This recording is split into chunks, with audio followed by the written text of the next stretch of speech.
the pond has two pathways that converge at the meeting place at the pond. And so the boys and the girls at the top of the pathway began singing this song. There was a complimentary boy and girl part before the lyrics were sung. So they sang these harmonizing parts as they walked down the path, and as they met down at the bottom, they began to sing, "Don't walk in front of me, I may not follow. Don't walk behind me, I may not lead. Just walk beside me and be my friend. Please walk beside me and be my friend."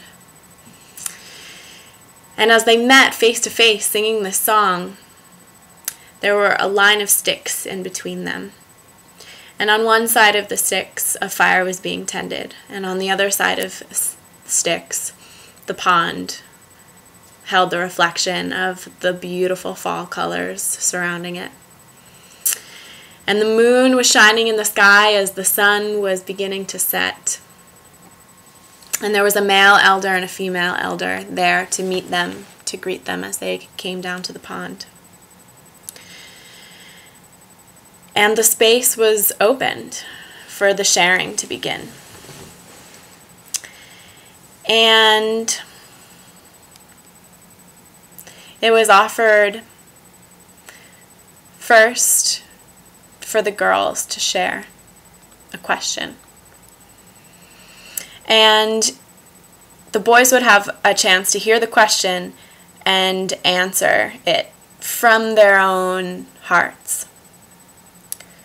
So the girls asked a question. They asked, "Do you have the same longing for connection that we do? And what does that look like?" And, the boys responded, "Yes, yes, we do."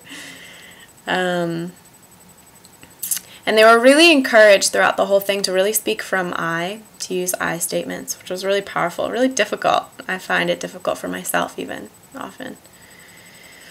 And it was turned over to the boys, and it was asked of the girls, "What does it mean to you to be a man?" And the girls that felt called had a response, had a chance to respond. And this went back and forth for them each to share their 3 questions until it came to the statements. And things were said like, the girls said, there are times when we feel used and it's really painful for us. And we want you to know that we're more than just physical objects. And during this time, the boys would repeat back what they had heard.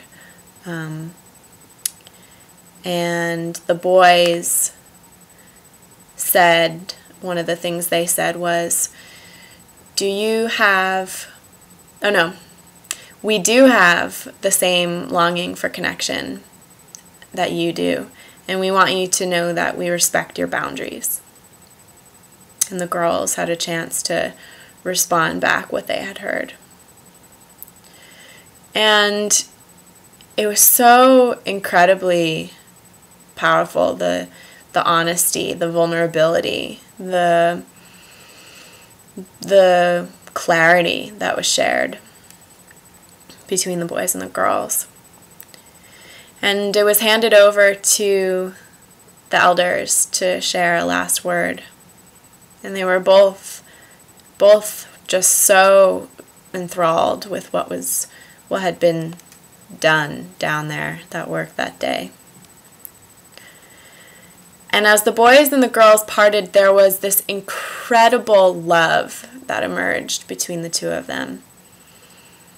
And we reflected afterwards, after this ceremony of understanding, which it was later named by one of the girls in the Rendezvous, reflected that we set an intention to dismiss the comparison and competition between the girls and the boys, and we achieved that the unity and love was palpable between the boys and the girls. It was so strong. And not only had we achieved that original intention, but there were generations of healing work done there from the generations of sexual oppression, gender oppression that we all have been raised on the heels of. So the power of intention is clear to me, that when a group of clear-hearted, bright minds come together with the clarity of an intention, asking for the support of our elders, of the ancestors, to do some really incredible work with teenagers, it can be done. It can be done with more than we could ever imagine.